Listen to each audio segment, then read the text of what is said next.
Здравствуйте, я Владимир Укоев, военкор Сахамедиа. Мы сейчас в гостях 5-й танкового Максима, нашего героя, который взял в плен ВСУшника. Че, привет, Максим. Да, я желаю. Че, расскажи, откуда ты? В Мирном, как там? В Мирном я живу с 86-го года, родился в Бурятии в свое время.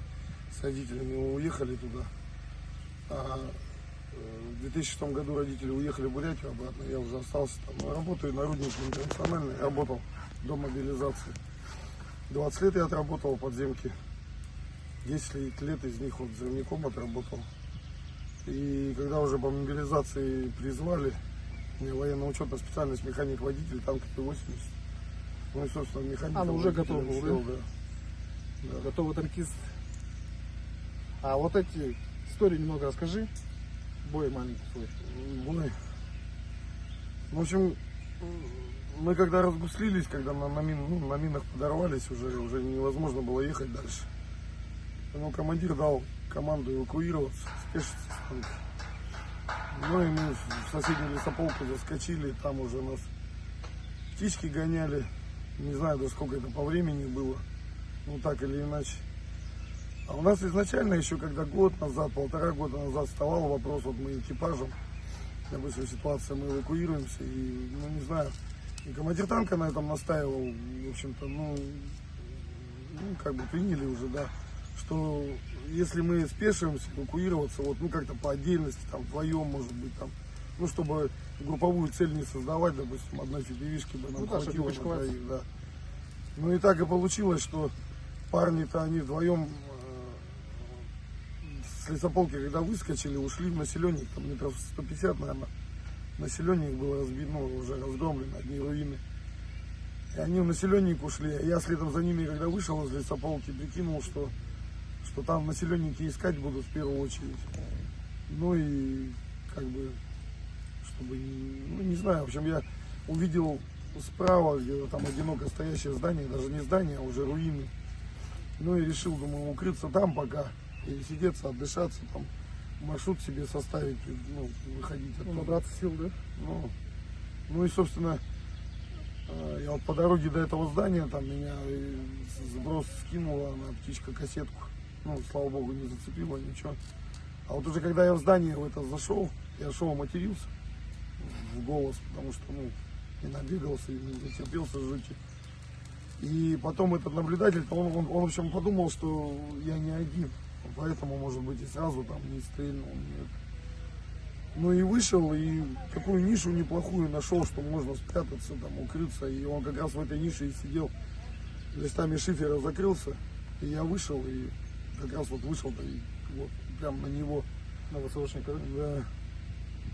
Ну, мысли, конечно, были там, страшное дело. У меня первая мысль, думаю, ну неужели все? Ну, то есть, все кончилось. Но он сразу не стал стрелять? Нет, он сразу не выстрелил. Ну, я как бы тоже там, не стреляй, не убивай. Говорю, давай там как-то решим, разойдемся там. Ну, стал с ним, как сказать, диалог какой-то настраивать, да, чтобы... Ну, и он мне демонстративно вышел на свое руководство, на свою команду, доложил, что в плен взял. Ну, а они ему в ответ, типа, ну, решает сам вопрос, короче. Не знаю, что у них это значит, но он еще удивился, говорит, как я вопрос? Ну, говорит, решай сам, короче, и все. Ну, и он мне говорит, да, все, говорит, уходи. А я когда уже мимо него проходил, так глаза глянул ему, ну там... Настроен, да? Да, но прочитал, я не знаю, но мне показалось, по крайней мере, так, что он меня, сейчас я уйду, ну, отойду подальше, он меня просто в спину стрельнет и все. И я вот уже тогда с ним заговорил, говорю, да ты же меня сейчас убьешь. Я говорю, ты меня сейчас в спину застрелишь. Да нет, иди, я не буду стрелять. Я уже отошел, наверное, метров 8 от него. И... Ну, не знаю, я тогда такую картинку рисовал, думаю, блядь, ну, либо у меня в спину стрельнет, либо я, короче, ну, вот, стреляй. Ну, быстро сообразил. Ну, да, как-то развернулся, пошел, стал потихоньку в его сторону идти, и он уже тогда начал затворную раму дергать. Ну, как он сказал, он хотел напугать меня. Стрельнуть рядом, чтобы я испугался, убежал. А у него автомат заклинило, и как бы вот. Ну, повезло то, что заклинило. Повезло, очень повезло, согласен. Ну, а там уже я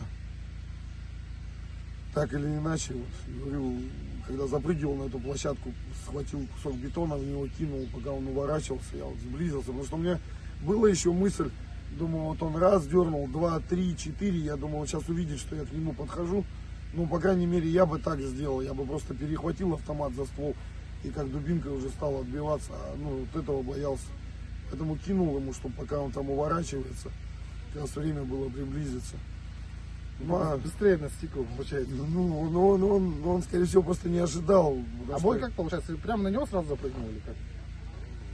Ну вот я кидаю в него этот кусок бетона, он уворачивается от него. И я подбегаю к нему и сразу его толкаю. У него сзади груда кирпичей была. Я его сразу толкаю и завалю на эту груду. Ну и там уже, потому что как бы он в бронежилете, в каске, там особо-то у меня ни ножа с собой, ничего. Ну, и ячка такой габаритный, достаточно сильный. Ну да, кстати, он здоровый, да? Да. Ну, я уже просто, ну, какие-то, я не знаю, там, какие-то грязные приемы, я не знаю, как это называть, там, вот по яйцам ударил его, потом пальцем в глаз, ему, большим пальцем прямо стал задавливать туда палец. Ну, Вот, конечно, бою что, Ну, конечно, там- разоружить. А ты его, получается, все, взял его в плен, по дороге шел, что он там, о чем разговаривали? Да вообще и о политике разговаривали, я вот ситуации там, и вплоть до того, что, допустим, он спросил у меня, я, говорит, могу бронежилет и каску снять, тяжело идти. Я ему говорю, ну, в принципе, ты, говорю, можешь идти хоть в трусах, мне это как бы без разницы, просто ты, говорю, пойми, если тебя сейчас зацепит какой-то осколок там или еще что-то, я тебя просто добью и уйду, и как бы это тебе самому надо. Ну и вот он уже до последнего шел в бронежилете, уже когда нас забрали, да, уже тогда снял. Ну, потому что мне тоже, когда мне надо было самому эвакуироваться, пленный, конечно, хорошо, но свою жизнь тоже как бы. Ну да, конечно. Да, А он насколько угроза. выше тебя, здоровее получается? То как-то я не знаю, я так не верю, но на полголовы-то он точно повыше меня, наверное, побольше. Я не знаю, вот 41 год ему. В принципе, разница небольшая. Мне 45, ему 41. И то, что вот он, я с ним разговаривал, что вот он тяжелой атлетикой занимался, ходил в качалку. Я потом уже, да, я потом уже сзади, когда шел, так прикинул, посмотрел, ну реально треугольный такой плечи. И Широкоплечий, Да, да, да, большой. Ну ничего, нашего якутского воина не одолел. Че, родной Якутии передашь? да, О, смотри на камеру. да, вот Родным? не знаю даже, ну родных я уже, да, родных я каждый день родным, близким Ну, и говорю, так на что связи, люблю, скучаю, конечно. Не знаю, ребятам, которые на СВО здесь, ну, надеюсь, скоро это все закончится, терпение. Конечно, победа скоро. А парням что передашь, которые попадут в такой случай? Что можешь посоветовать?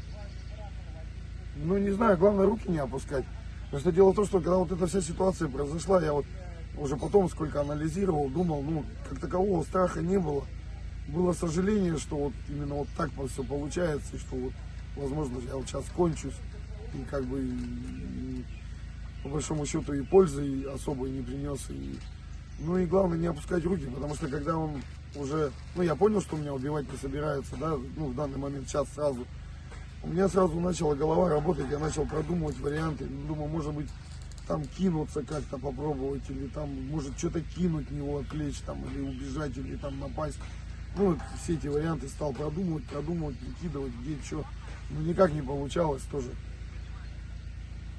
сразу вот напасть. А тут вот, когда уже клина поймал автомат, уже, да, вот, Ну, главное не сдаваться, да? да, главное не сдаваться. Ну, там, пытаться, стараться. Понял. Победа будет за нами. Да, победа будет за нами. Привет Наше с дело 5-й правое. танковой.